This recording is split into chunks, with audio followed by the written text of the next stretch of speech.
First, he says about meditation as it is not a fragmented thing, but a continuous effort. Life is not just to pass, but you have to reach somewhere deep within you. Meditation is the only solution for everything. The man who knows himself never takes any holiday. So, present is the only reality. Your past hangs, and the future creates the fear.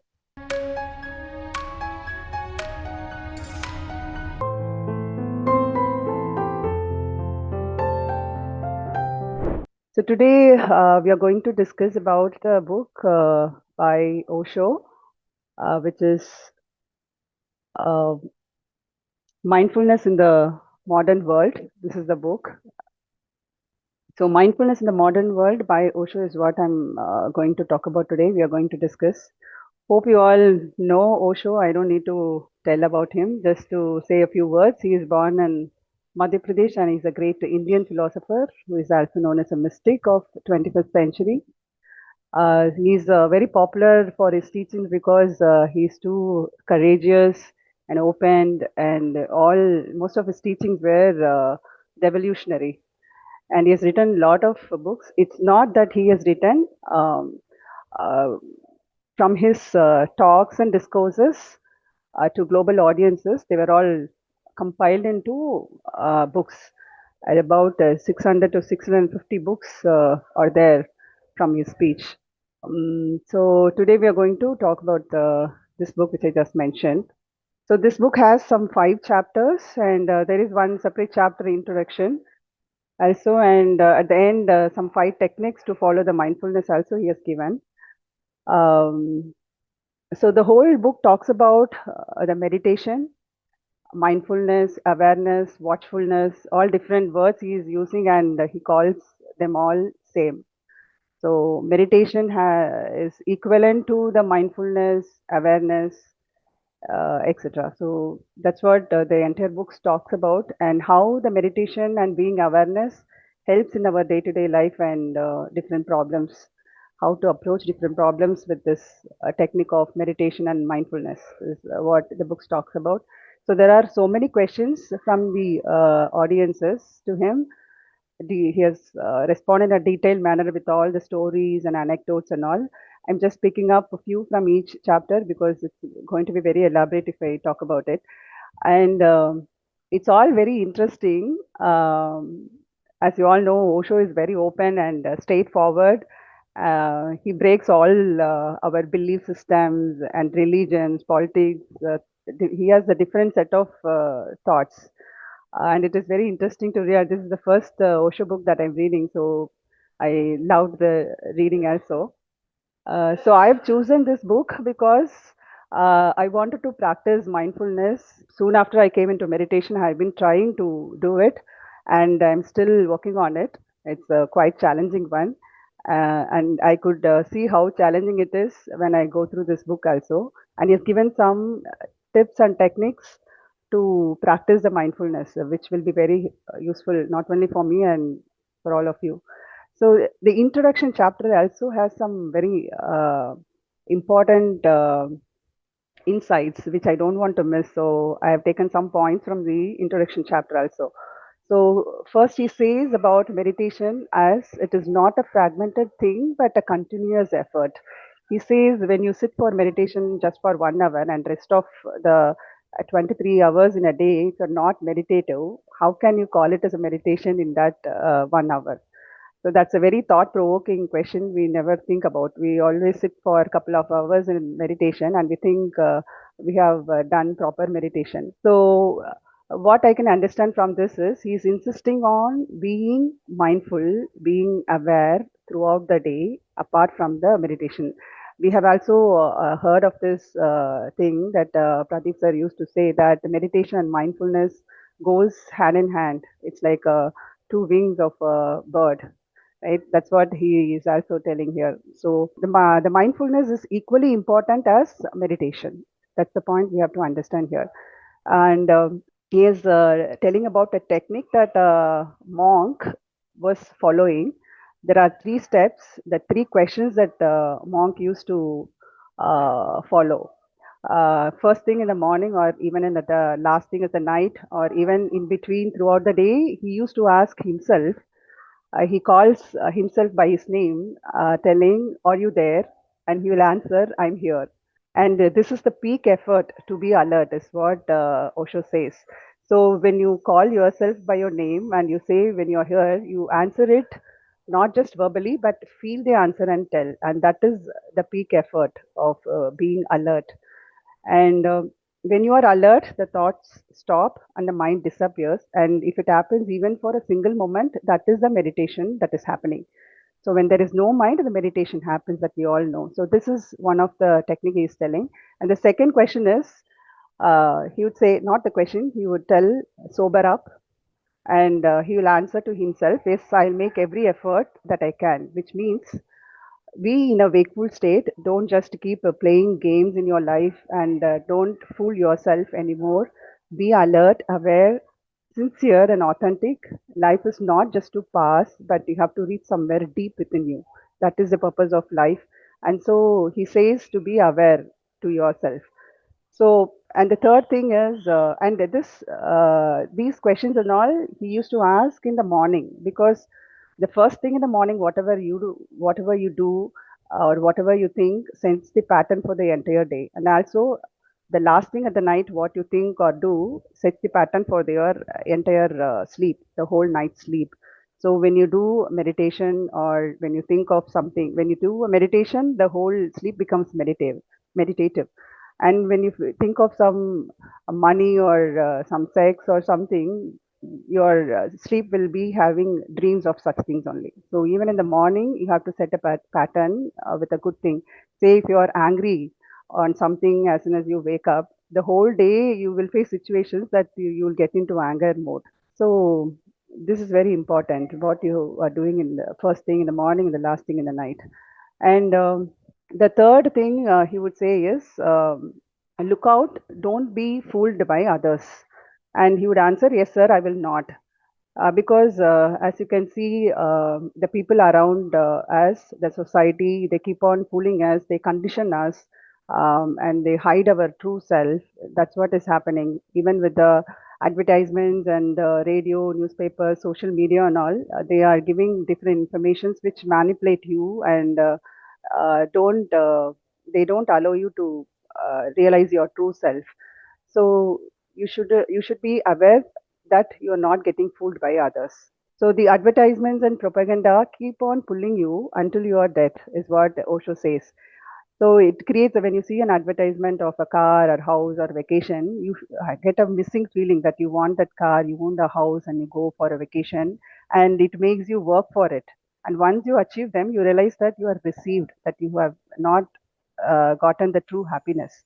Before you realize that that is not a true happiness, that you have been deceived, they pull you to another thing to achieve, and that's how it goes on as a vicious cycle. So be mindful and alert, and the alertness takes the energy, and you cannot be efficient in the beginning. So the society wants you to act in a automatic mode, so that you be more efficient and productiveness, but that's not the real efficiency. You are in a automatic mode, you work like a robo, and the efficiency is coming out of your unconsciousness, not the real consciousness. So the meditation is mainly to de-automize you from this the automation. So in the beginning, it is de-automizing you, and in the beginning, you will be like you're not very efficient, not very productive. But in the long run, you will be very efficient with the full awareness. You will start working with a new awareness, and the consciousness remains alert, and your efficiency remains in the body. So there are three layers of meditation. One is to be alert, and not to be fooled by yourself, and not to be fooled by the others, the society. So this is about the introduction chapter, and the next chapter is like many diseases, only one medicine. So again, this is talking about the meditation and awareness or mindfulness. There are people are having so many diseases and so many problems in their life, and Osho says whatever problem or disease you have, there is only one medicine that I can give, and that is the meditation. So it is, he's telling in a funny way that what matters is how I can manage to bring my answer to your question in a different way. So that is what he's telling. So meditation is the only solution for everything, is what he says. And when he talks about meditation, he says it is difficult to verbalize it. To say something about meditation is a contradiction in terms. It is something that you can have, you can be, but its very nature is you cannot say what it is. So, what he says is, whenever we talk about meditation, it is important that you understand what it is really, what it really means. So, even a little bit of understanding, a partial understanding, or a fragment of understanding of meditation, of what it is really, it becomes a seed in you, and it grows on its own way, and that will help you to get into a meditation state. And again, he says hearing is a very mechanical thing, and listening is a far higher state. So he says the difference between the hearing and listening. So when you listen to something, there won't be any thoughts, and there won't be any clouds passing in your inner sky, and it reaches as it is being said, to the right place into your heart, and you listen to it without any prejudices.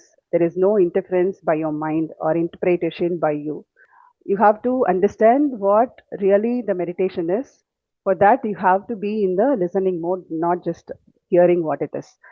So, next he says, what is meditation and what is not? So, meditation is not concentration or contemplation. So, concentration is as you all know, it is like focusing your mind on one thing, one point. For science for scientists, the concentration is required, and it is a narrowing of your consciousness. Concentration is narrowing of your consciousness. The narrowing, the more narrow it becomes, the more powerful it is. But that power is not the meditation power. It is the power of the mind. There is one small incident that Osho quotes here to understand what is concentration, and it is not meditation. So there is a king of Varanasi who was undergoing operation of appendix, removing his appendicitis, and he says, "I don't take anesthesia." He says not to give anesthesia and just to read Bhagavad Gita for. He says, "I give me the Bhagavad Gita book. I'll just read for 5 minutes, and then you can operate on me without any anesthesia." And similarly, he gets that book and he reads for 5 minutes, and then he closes his eyes and the books drop off from his hands. And then the operation goes for about 1.5 hours, and he doesn't feel any pain. His mind was in Gita, and he left his body. So this is the power of concentration, but everybody misunderstands it as a meditation. So meditation is also again not a contemplation. So contemplation is again a wider concentration. Concentration is like focusing on one thing, whereas the contemplation is having a wider area. It is confined to one subject, but it keeps moving even though the subject matter remains the same. For example, contemplating on a beauty. So philosophy uses the contemplation, like how the science is using the concentration. Meditation is sitting and doing nothing. You're not doing anything with your body or even your mind. When you start doing something, when you think or contemplate or concentrate, the action comes into place, and that is not the meditation. So it will take you away from your center. So when all the activities, bodily, mentally, and at any level, get ceased, you simply be as you are, and that is the meditation. So meditation is not that you can do it, you cannot practice it. You have to understand it and how the mind operates, and you have to drop the thinking, contemplation, and concentration and all. When you are at your center, utterly relaxed, and that is the meditation. So once you know the knack of it, you can remain in that state for 24 hours in a day. And when you say not to do anything is meditation, it is not against action. It is not that you are escaping from your life. It simply teaches you a new way of life. You become the center of the cyclone, watching the things moving around. Or it is like you are standing on the hilltop and watching the things happening around.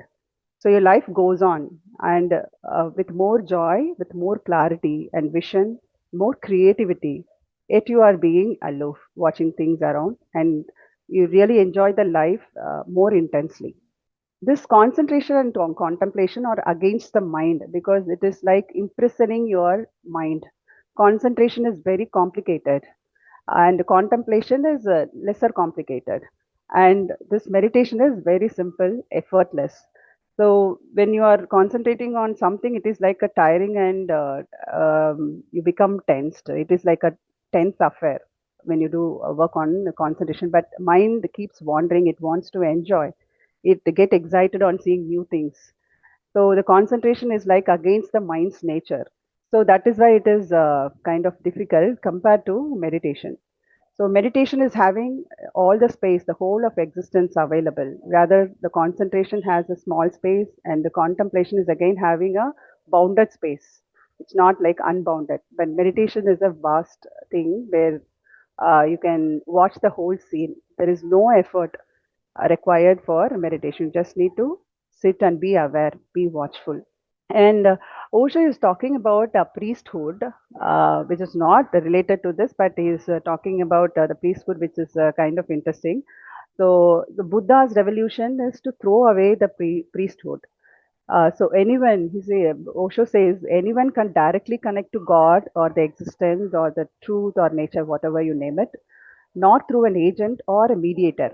He's comparing this to like you're sending someone to love your boyfriend or girlfriend through a mediator.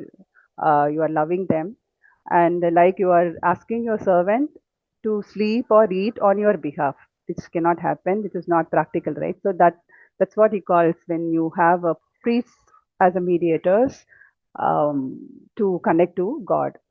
So Buddha says religion has to use a very ordinary, simple, common language which common people can understand. In that case, you don't need to go for a priesthood. People can understand their scriptures, sutras, and all. They can understand what they are doing. So the priest is not needed when we use a language which is common, but the priests are enforcing the idea that their language is a very special divine language that everybody cannot read. So he is funnily comparing this for the doctors with the doctors. So doctors write medicines which we cannot understand. Patients can't understand. Only the doctor or the pharmacist can understand. So that is the way the priesthood also works. Other thing is, so for meditation, first thing you have to learn is how to be just you are, how to just be. So you be aware of the way your being can remain undisturbed. So that's what you have to learn first. Once you learn how to do it, then you start doing things from that state of awareness, keeping your alertness or keeping your being not stirred, not disturbed. So start with little actions like cleaning the floor, taking a shower, or washing vessels. But you are self-centered. You are keeping yourself centered. Osho says when he speaks also at his very center, there is not even a ripple. It is a very silent, utterly silent space. So that is how we should also be when we do things. So you are not the doer, you are the watcher. This is the whole secret of meditation. So doing continues on its own level. There is no problem. Only thing that is not allowed is that your centering shouldn't be lost. So you can do things like walking, eating, drinking, sleeping, but the awareness, the watchfulness should remain absolutely undisturbed. So you keep playing the idea of not doing anything. So Osho is giving this idea that you always have the idea that you are not doing anything, and one day you will be surprised. Just by playing with the idea itself, the meditation would happen at the right moment when the right opportunity comes in. So people think of opportunities which are in future that you cannot hold, and sometimes they think of opportunities which are over, which are past. So when they are gone and only dust is left, they become aware that the opportunity is past. He says you don't need to be ready, you just keep jumping and be aware of the opportunities to jump in. So one never knows when the opportunities comes and when to jump. The moment you realize the opportunity is coming, and it would have gone by the time you become alert to jump in. So forget about the opportunities and simply learn jumping, which means you be aware and keep doing things. So in this case, he's asking you to keep playing the idea of not doing anything all the time. So it is like go on giving it a chance, and when the right moment comes, the meditation jumps on you, and once it comes on you, it won't leave you. So that's how the meditation can happen. He's telling some one interesting thing is that we see that everybody is running behind something or running for something like money, wealth, the name, fame, everything. But actually, we are not running after something or running for something. It means that you are running away from yourself. So the greatest fear in this world is see yourself, know oneself, and that is why we keep running away from ourselves. So these are all like excuses, like running behind the money or name or anything you call it. It's all like excuse for you to run from yourself. So you have to drop your conditioning, drop all whatever has been said about you by others, because they who are commenting on you, they don't know about themselves. They are not the Buddha, Jesus, or Socrates. They are as ignorant as you are. They simply pass on others' opinions on you that they have received from others. So be a child again, he says. For centuries, everything goes on being transferred, passed on from one generation to the next. To come out of this game is to rediscover your self respect and attain your dignity again, like how you were a child when you were still not contaminated or conditioned or poisoned by the society and the people around you. So be again a child, and you will not be running away from yourself, but within yourself, which is the way of meditation. So the worldly man runs away from himself, but the seeker runs within himself to find the source of this life, the very consciousness. Renounce the past. When you renounce your past, you will be absolutely fresh, like a newborn baby. And to be in that freshness is such a blessing, such an ecstasy. You cannot even think of going away even for a single moment. The man who knows himself never takes any holiday, is what he says. So, meditation is a shortcut from where you are now to where you should be. So, running away is simply wasting your valuable time. Uh, so, what you have to do is do more meditation. So the farther you go away from your center, from yourself, the more difficult it would be to come back. But once you are in a right meditative path, you are not gone very far. So total relaxation is the ultimate here. So that is when one becomes a Buddha or Christ consciousness, or have a self realization or enlightenment. So start relaxing from the circumferences. You cannot be totally relaxed, as in the innermost core, attention will always persist. So start relaxing from the circumference first. Relax your body, your behavior, your acts such as eating, walking, talking, listening. Slow down every process. So you move as if all the eternity is available to you. In fact, it is.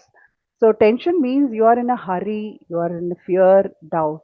It means a constant effort to protect, to be secure, to be safe, preparing for tomorrow now or for the afterlife. You are afraid that you will not be able to face the reality tomorrow. Tension means the past that you have not really lived, but only somehow bypassed. It hangs, it is a hangover, it surrounds you. So the unfold experiences and all will be always hanging out there. It will keep asking you that I'm here, you finish me, I'm not complete, you live me.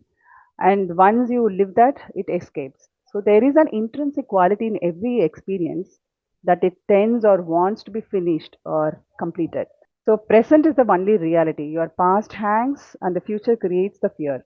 So how to relax, we'll see. First step is relaxing your body. So you keep on remembering as many times as possible in a day, looking into your body, whether you're carrying any tension in your body, like in your neck, head, or legs. Relax it consciously. Just close your eyes. Go to that part, persuade that part, say it lovingly. Relax, there is no fear. Don't be afraid. I'm here to take care. You can relax. Surprisingly, you'll notice that your body listens to you, it follows your instructions when you approach it lovingly.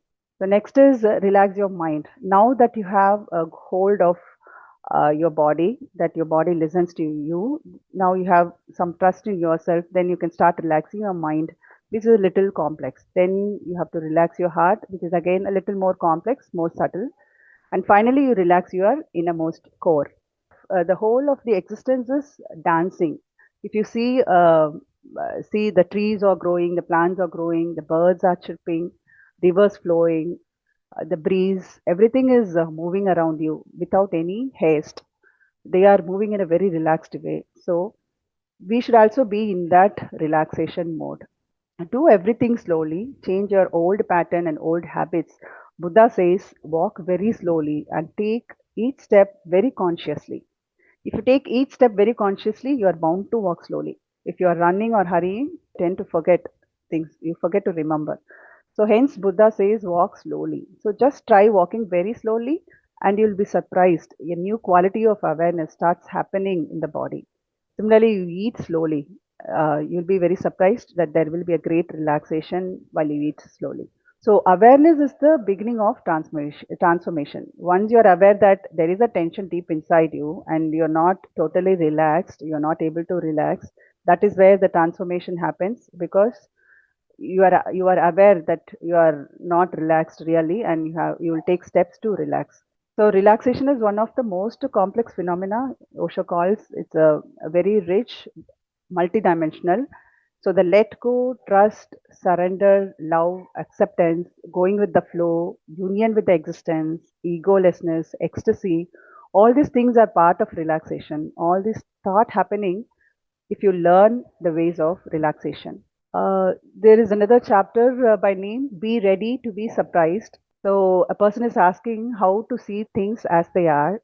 So Osho is telling, when you ask how to see things, he says that question itself will distort the seeing. It means you want some methodology, some technique to see something. So you should just be in silence, be in a transparent stillness with no thoughts in your mind, not even the thought of having a method or strategy to see things. So, mind is allowing only a certain part of the things that you see as it is. There is a research that says 98% of the reality is not allowed to enter into your being. The mind allows only 2%. The thoughts are blocking the actual view. The mind is also a judge. It allows only what it suits it, what it fits it, what nourishes it, what strengthens it. So it doesn't allow anything against itself. So even when you listen, Osho says, even when someone listens to his talk, he says their mind allows only that which helps to strengthen their opinions or ideologies. If they have some prejudice, they will have a different, they will hear different things. And each prejudice tries to get support for itself. So, to see things as they are, you should be silent in the state of not knowing. So, whatever it is, that which is already there. You just be silent and watch it without any prejudice, without any ideologies like atheist, theist, or without any concept. You simply remain available, open like a child who knows nothing. Function from the state of not knowing, and you'll be able to see what it is. If you know, you will distort. So the knowledge is mind. He calls the knowledge as mind. And the state of not knowing means you have put your mind aside. Now your eyes are without the dust. Your mirror is clean. It will reflect as it is what you are seeing.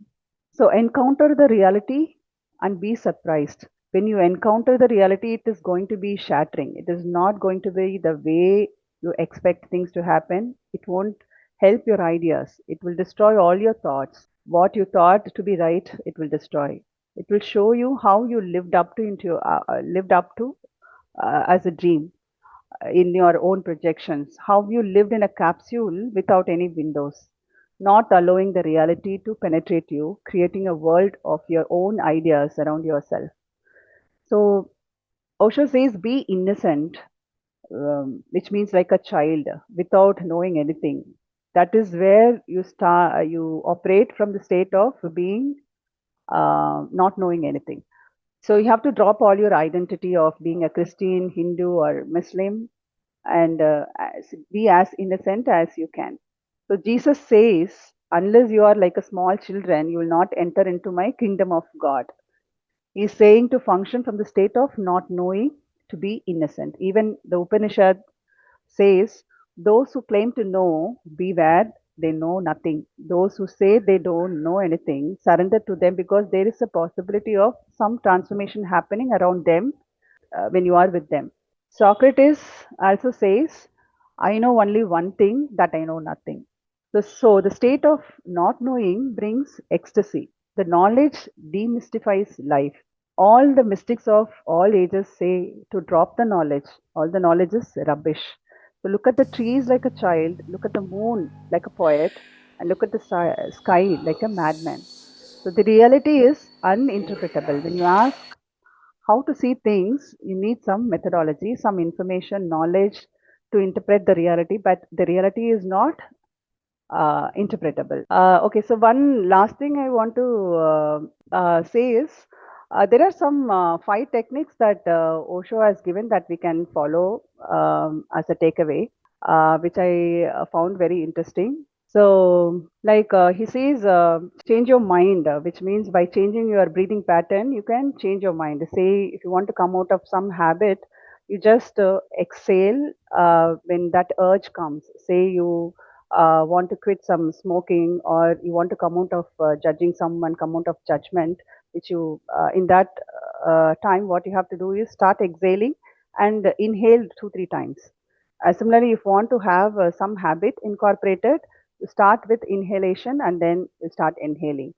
And the second point is toss out the trash, which means the mind accumulates so much of noise throughout the day. So at the end of the day, when you go to sleep, you just keep doing some gibberish for 30 minutes. Keep talking whatever you want, whatever you have accumulated in your mind. In that way, you empty your mind and you have a good sleep.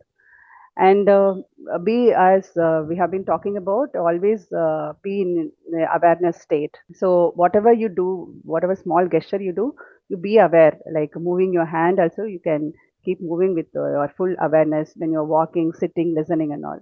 And then eat and drink consciously. So whenever you are eating, you feel the taste and become the taste. And when you are drinking, say you are drinking the water, you feel the coolness, it is reaching your body, ripples throughout your body. The fifth one is just listen. Listening is a deep participation between the body and the soul. It bridges the two infinites, the material and the spiritual. So if you're listening to music with sympathy, it will add value to you. And even if you are listening to something that you have never thought of worth listening to, you listen to it very cheerfully, as if you are listening to Beethoven, and you will see, you will notice that the quality of the sound gets transformed and it becomes more beautiful. Yeah, most of these things I think we all know. Only thing is we have to think through it in a deeper perspective. I suggest you all read this book because there are so many interesting stories and anecdotes which I couldn't bring up here. Great. Thank you. It was really awesome to just be in that listening mode. Would you want to share a quick story that you're referring to as an example given in one of the book, in that book? Yeah, sure. George Bernard Shaw, right? He, at the age of his 70, he used to travel around different small villages. And one person was asking, why you keep traveling at this age? He says, I'm trying to find a place to rest. And he says, you have a big house, and why do you want to find a place to rest when you already have a good place to rest? And he says, I'm finding a village where I could see people living a long life. So I'm traveling to villages and finding the graveyards and the graveyards and all, where I could see the people have died at a very later age. So, and that's how he found a village also. And then he settles there. And he has lived for more than 100 years. He found the village, he saw words written in a gravestone that there is an untimely death for this person at the age of 120. So he thought, okay, 120 itself untimely death means in this village people are living for more age. So that's how he settled there, and he also lived for longer than 100 years. So it is like the way the society is conditioning you, the your thoughts and mind changes, and accordingly your body also changes. That is one thing. And also there is a place in Pakistan, which remains aloof. There is no connectivity with the common people, and they don't have a calendar, and they don't know their own age. And the doctors found that the people living there are living for long years, like 100 plus, and they seem very young. Also, they are working in the fields very actively. So it's all programmed into my scientists say that human being can easily live for 300 years.